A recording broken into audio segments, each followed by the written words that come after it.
أعوذ بالله من الشيطان الرجيم بسم الله الرحمن الرحيم أولا يعلمون أن الله يعلم ما يسرون وما يعلنون അസ്സലാമു അലൈക്കും വറഹ്മത്തുള്ളാഹി വബറകാതുഹു. സൂറത്തുൽ ബഖറയിലെ 78-ാമത്തെ വചനമാണ് നാം ഇപ്പോൾ ശ്രവിച്ചത്. അതിൻ്റെ അർത്ഥം ഇപ്രകാരമാകുന്നു: അവർ രഹസ്യമാക്കി വെക്കുന്നതും പരസ്യമാക്കുന്നതും അള്ളാഹു അറിയുന്നുണ്ടെന്ന് അവർ മനസ്സിലാക്കുന്നില്ലേ? സയ്യിദന ഹദ്റത്ത് മുസ്ലിഹ് മൗഊദ് റളിയല്ലാഹു അൻഹു ഈ ആയത്തിൻ്റെ വിശദീകരണത്തിൽ പറയുന്നു, ഈ ആയത്തിനെ സംബന്ധിച്ച് ക്രിസ്ത്യൻ എഴുത്തുകാർ ഉന്നയിക്കുന്ന ഒരാക്ഷേപത്തിന് മറുപടി ഇതാണ്: പ്രവാചകൻ സല്ലല്ലാഹു അലൈഹി വസല്ലമ ജൂതന്മാരിൽ നിന്ന് കേട്ട് ബൈബിളിലെ സംഭവങ്ങൾ ഖുർആനിൽ പകർത്തി എഴുതുന്നു എന്നതാണ്. കാരണം ഈ ആയത്ത് അത്തരം ചിന്തകളെ നിഷേധിക്കുകയും ദൈവം തൻ്റെ പ്രവാചകന് ആവശ്യമായ എല്ലാ വിവരങ്ങളും സ്വയം നൽകുന്നു എന്ന് അവകാശപ്പെടുകയും ചെയ്യുന്നു. അവർ മറച്ചുവെക്കുന്നതും അവർ വെളിപ്പെടുത്തുന്നതും അള്ളാഹു അറിയുന്നില്ലെന്ന് ഈ ജൂതന്മാർക്ക് മനസ്സിലാകുന്നില്ലേ എന്നും ചോദിക്കുന്നു. അതായത്, ഈ ജൂതന്മാർ പറഞ്ഞിട്ടില്ലാത്ത വിവരങ്ങളും അവർ പറഞ്ഞ വിവരങ്ങളും ഖുർആനിലുണ്ട്. അവർ പറഞ്ഞ കാര്യങ്ങൾ പറഞ്ഞിട്ടില്ലായിരുന്നെങ്കിൽ പോലും ഖുർആനിലെ ഉള്ളടക്കത്തിന് കുറവുണ്ടാവില്ലായിരുന്നു എന്ന് ഇതിൽ നിന്ന് അവർക്ക് മനസ്സിലാക്കാം. സത്യത്തിൻ്റെ എതിരാളികൾ എപ്പോഴും ദൈവത്താൽ നിയോഗിക്കപ്പെട്ടവർക്കെതിരെ, അതായത് മാമൂറുകൾക്കെതിരെ, അവർ കാലഘട്ടത്തിൻ്റെ ഉൽപ്പന്നമാണെന്ന ആക്ഷേപം ഉന്നയിക്കാറുണ്ട്.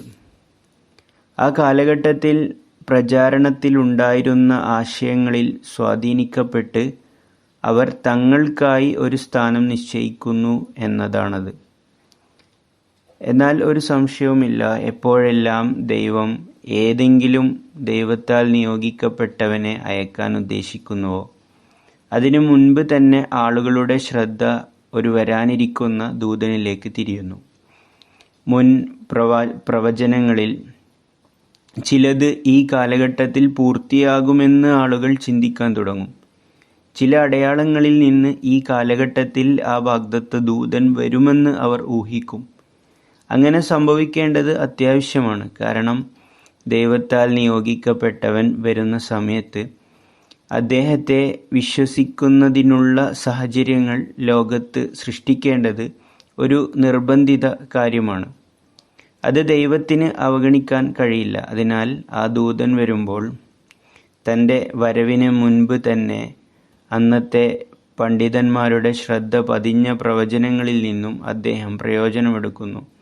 ഇതിനെ അടിസ്ഥാനമാക്കി ദൈവത്താൽ നിയോഗിക്കപ്പെട്ടവർ കാലഘട്ടത്തിൻ്റെ ഉൽപ്പന്നങ്ങളാണെന്ന് വാദിക്കുന്നത് തികച്ചും ദുർബലമായ ആക്ഷേപമാണ്. ഈ ആക്ഷേപകർക്ക് അള്ളാഹു ആദ്യം പ്രവാചകനെ അയക്കുകയും പിന്നീട് അദ്ദേഹത്തെ തിരിച്ചറിയാനുള്ള മാർഗങ്ങൾ ഉണ്ടാക്കുകയും ചെയ്യണമെന്നാണോ ആഗ്രഹം? ദൈവം അങ്ങനെ ചെയ്താൽ ലോകത്തിന് മാർഗദർശനം നൽകുന്നതിൽ അവർ പരാജയപ്പെട്ടു എന്നായിരിക്കും അതിനർത്ഥം. അല്ലെങ്കിൽ പ്രവാചകന്മാരെ തിരിച്ചറിയാനുള്ള മാർഗങ്ങളും മുൻ പ്രവാചകന്മാരുടെ ചില പ്രവചനങ്ങൾ പൂർത്തീകരിച്ചതിൻ്റെ അടയാളങ്ങളും മുൻകൂട്ടി തയ്യാറാക്കുകയും എന്നാൽ ആ പ്രവാചകൻ ആ പ്രവചനങ്ങളിൽ നിന്ന് പ്രയോജനം എടുക്കാതിരിക്കുകയും വേണമെന്നാണോ അവരുടെ ആഗ്രഹം? അങ്ങനെ ചെയ്താൽ അദ്ദേഹം മറ്റുള്ളവരുടെ ആശയങ്ങളിൽ സ്വാധീനിക്കപ്പെട്ടു എന്ന് പറയുമല്ലോ. ഒരൽപ്പം ചിന്തിച്ചാൽ പോലും ഈ ആശയവും തീർത്തും തെറ്റാണെന്ന് മനസ്സിലാക്കാം. സത്യം വെളിപ്പെടുത്തുന്നതിനുള്ള ഒരു തെളിവായി ദൈവം ഒരുക്കിയ കാര്യത്തിൽ നിന്ന് പ്രയോജനം എടുക്കാതിരിക്കുന്നത് ദൈവത്തോടും അവൻ്റെ ദീനിനോടുമുള്ള വഞ്ചനയാണ്. പ്രവാചകൻ ഒരിക്കലും വഞ്ചകനായിരിക്കില്ല. അതിനാൽ ഇത്തരത്തിലുള്ള ആക്ഷേപങ്ങൾ അത് മുൻ പ്രവാചകന്മാർക്കെതിരെ ആയിരുന്നാലും മുഹമ്മദ് നബി സല്ലല്ലാഹു അലൈഹി വസല്ലമയ്ക്കെതിരെ ആയിരുന്നാലും അല്ലെങ്കിൽ അദ്ദേഹത്തിന് ശേഷമുള്ള ആർക്കെതിരെ ആയിരുന്നാലും തീർത്തും അസംബന്ധമാണ്.